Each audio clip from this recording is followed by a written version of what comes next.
এই যে আমরা এখন চলে যাই পরবর্তী সেকশনে। এখানে শুধু আমরা কন্টেন্ট রাখবো, শুধু কন্টেন্ট কন্টেন্ট পিকচার রাখবো, হচ্ছে ক্লাস। ক্লাস দিয়ে এটাকে আমি ডিফাইন করে দিব, এটা ইউনিট নেম বলে দিব, এটা হচ্ছে কন্টেন্ট। কন্টেন্ট এর ভিতর কি দুটো ডিপ থাকবে, এক পাশে ছবি আর এক পাশে ডেফিনেশন থাকবে। ঠিক কেমন এটা সেটা করতে যাই, দেখো ডিপ এটা হচ্ছে কি image content plus dot pix, just class নাম লিখলাম, ডিপ নিলাম। তো কন্টেন্টের ভিতরে আমার কী থাকবে একটা বলতো, এখানে থাকবে একটা S2 দিচ্ছি, সেটা হেডিং, আমি ডামি টেক্সট লরেম দিচ্ছি, লরেম 5। তারপর হচ্ছে একটা পি থাকবে, জাস্ট পি আর কিছুই না, লরেম। আর এখানটা ছবি থাকবে IMG। তো IMG ফোল্ডারে যে ছবিটা আছে তার নাম হচ্ছে কি, আমরা এটা স্লাইডার, এই ছবিটাকে আসলে নিয়ে আসি। আর একটা ছবি নাই, আপনার পর চেঞ্জ করতে পারবেন।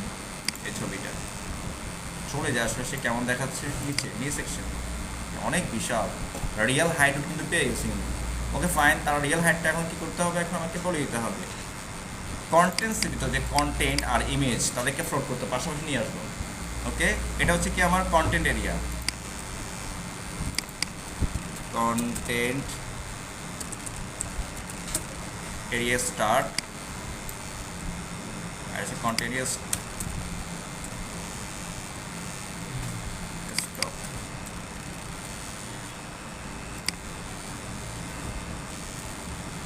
এটা কন্টেন্ট স্টার্ট। এখানে গিয়ে আমি এখন কন্টেন্টস বা কন্টেন্টস কপি করলাম, কপি করে এটা এখানে দিয়ে দিলাম। সবগুলো ক্লাসটা আমরা আগে থেকে বলতে পারি। এর ভিতরে কি আছে, কন্টেন্ট, কন্টেন্ট নামে একটা ক্লাস আছে, আগে থেকে বলে রাখতেছি। তারপরে পিক্স নামে ক্লাস আছে, সরি, তাহলে এভাবে আমি ক্লাস আগে পরে বলতে পারি। তো কন্টেন্টের ভিতরে কি আছে, একটা S2 আর P আছে, ডেফিনেট সিলেক্টর। এরপরটা কি আছে, P। এই পিক্সের ভিতরে একটা ইমেজ আছে, তাহলে আমরা আগে থেকেও কী করতে পারি, ক্লাসের উপর রাখতে পারি বা পরে আস্তে আস্তে লিখতেও পারি। ওকে, যে ইমেজটা আছে ওই ইমেজটা কী করতে হবে, এখন হাইট উইথ কি বলে দিতে হবে, 100 দিলাম, উইথ 100। তাহলে সে আর রিয়েল হাইট উইথ পাবে না, ছোটো হয়ে যাবে, যে 100 হয়ে গেছে। ঠিক আছে, তো আমি 100 না, আমি বলি 250, কারণ খারাপ দেখা যাচ্ছে এটাকে, 250 পিক্সেল চলে আসছে। এখন পাশাপাশি নিয়ে আসবে, তাহলে কী করতে হবে বলেন তো, এখন কন্টেন্টকে কী করতে হবে, ফ্লোট লেফট, আর উইথ তো বলতেই হবে, উইথ কত দিব, 60%, আর ওটা বলে দিব পিক্সটা হবে কত, ফ্লোট লেফট, তারপর হচ্ছে উইথ হচ্ছে 40%, 100 নিয়ে দিতে হবে। পাশাপাশি চলে আসে, দেখুন উপর থেকে জায়গা দরকার আমার, তাহলে আমাকে মেনলি কোনটা, কন্টেন্টস।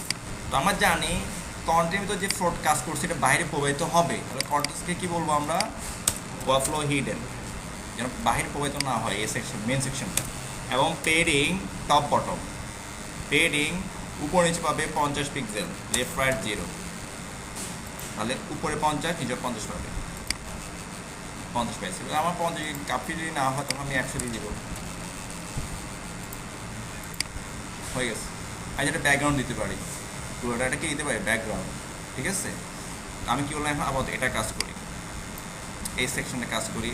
এই যে এখন লাইভে করতেছি, এখন দেখেন ইন্সপেক্ট, চলে যাই কন্টেন্টের ভিতর, এই ক্লাসের ভিতর যে H2 ছিল, আচ্ছা এগুলো আমি নিয়ে ফেলছি, আমি জাস্ট ক্লিক করলে নামগুলো আসবে। এই যে এটা ফন্ট সাইজ 25 পিক্সেল, ওকে, টেক্সট ট্রান্সফর্ম আপার কেস, তারপর ফন্ট ফ্যামিলি কী দেওয়া যায়, ক্যালিব্রেট ছিল, টাইমস কী দেওয়া যায় এটাকে, এজেন্সি আছে কি, এজেন্সি FBD, এজেন্সি FB পাচ্ছে না, এজেন্সি যেহেতু ডাবল নেম তাহলে আমি কোটেশন দিয়ে দিই, ডাবল ওয়ার্ড যেহেতু, তাহলে এই নামের নাই। আর কি দেওয়া যায়, বার্ডান দিছি, বার্ডানা, ওকে, তাহলে সাইজটা কমাই দিতে হবে। এরপর যে পিটা আছে, পি, এটাকে বলা যায় টেক্সট অ্যালাইন জাস্টিফাই উইথ 80% বলে দিলাম, মার্জিন টপ 20 পিক্সেল। ওকে, এই যে আমার হয়ে গেল। ঠিক আছে, তো এটা কি উপর থেকে নিচে নামাই, এটা হচ্ছে পুরো কন্টেন্টকে নিচে মার্জিন টপ না, এটা থাকে, এটা দেখার সময় দেখাচ্ছে। আমরা এখান থেকে এটা কপি করে জাস্ট সিএসএস নিয়ে যাই, আসে নাই, তাহলে প্যারা রাইট বাটন ক্লিক করে শো অরিজিনাল সোর্স ক্লিক করে আবার ক্লিক করতে হবে, তাহলে পেয়ে যাব। এবারও আসে নাই, আমি চলে যাই H2-তে, তাহলে ক্লিক করি, এই যে এখানে দেখি, এই যে এখন এখানে তো উপরে সব চলেছে, নিউ বলতে একটাও নাই, H2, এটা আবার ক্লিক করি। আচ্ছা, এখান থেকে একটা কাজ করি,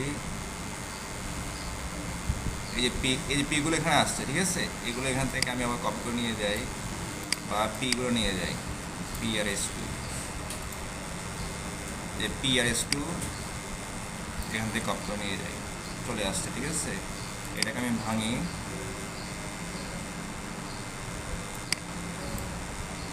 নিচে নিয়ে যাই, তারপর হচ্ছে এটা উইথ মার্জিন, এই যে আমাদের এই সেকশনের কাজ শেষ। এই যে এটাকে আমি আর বাড়াতে পারি, ছবিটা বৈদি 450, হাইট না সরি উইথ 450। ওকে, সুন্দর দেখাচ্ছে। তাহলে তুমি ব্যাকগ্রাউন্ড দিতে পারো, এখানে গিয়ে দেখি কোন ব্যাকগ্রাউন্ড সুইটেবল হয়, যে কন্টেন্টস, এখানে গিয়ে ব্যাকগ্রাউন্ড দেখি কোনটা ভালো লাগে, এটা দিব।